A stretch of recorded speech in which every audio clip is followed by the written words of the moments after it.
Et ce matin, notre invité, Coco Camel, auteur, qui nous présente son dernier livre. Le prince charmant est-il une arnaque? Alors déjà, bonjour Coco, Bonjour bienvenue. Coco. Bonjour à tous. Alors du coup, est-ce que le prince charmant est une arnaque? Je veux vraiment savoir si c'est vrai ou pas. Alors je vais répondre par une question. Et la princesse charmante est-elle une arnaque? Alors je peux répondre oui. Hein. Choisis.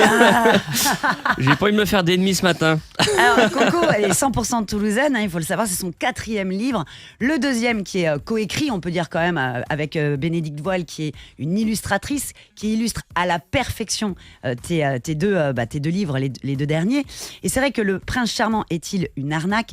Ce n'est pas du tout un livre que pour les gonzesses. Qu'on soit d'accord, messieurs, vous allez apprendre pas mal de choses. Déjà, vous allez apprendre qu'il faut aider vos femmes, hein Coco? Ah, c'est très simple. Si le soir vous voulez que madame soit de bonne humeur, partagez les tâches. Voilà, il faut faire la vaisselle. Et je vais commencer juste avec une phrase de Bec BD que tu as mis d'ailleurs dans la première page de ton livre, qui résume plutôt pas mal. Elles attendent le prince charmant, ce concept publicitaire débile qui fabrique des déçus, des futures vieilles filles, des aigris en quête d'absolu, alors que seul un homme imparfait peut les rendre heureuses. Alors, est-ce que finalement ce livre, c'est pas un plébiscite de l'imperfection masculine? L'imperfection des deux, je dirais.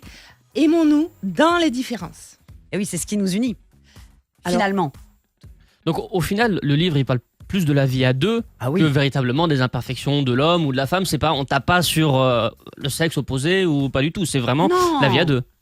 Alors, en fait, on parle des deux, de nos petites différences. Ouais. Et l'objectif, avec Bénédicte, notre objectif avec ce livre, c'est tout simplement que vous rencontriez votre princesse ou votre princesse charmante, qu'elle vous rende heureuse, qu'il vous rende heureux d'un coup de baguette magique et que votre vie soit à tout jamais un conte de fées.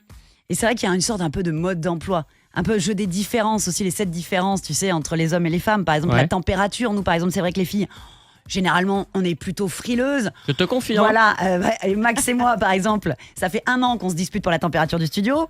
Lui, il est en t-shirt, moi j'ai besoin d'un pull.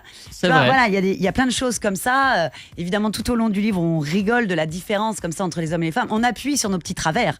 Finalement, à travers. Mais c'est des vérités, voilà, c'est pas. On exagère un peu les traits, mais c'est des vérités. Attention. Non, mais là, on rigole, etc. C'est un livre qui est drôle, qui se lit facilement et avec lequel vraiment on peut rigoler avec son mec ou avec sa copine.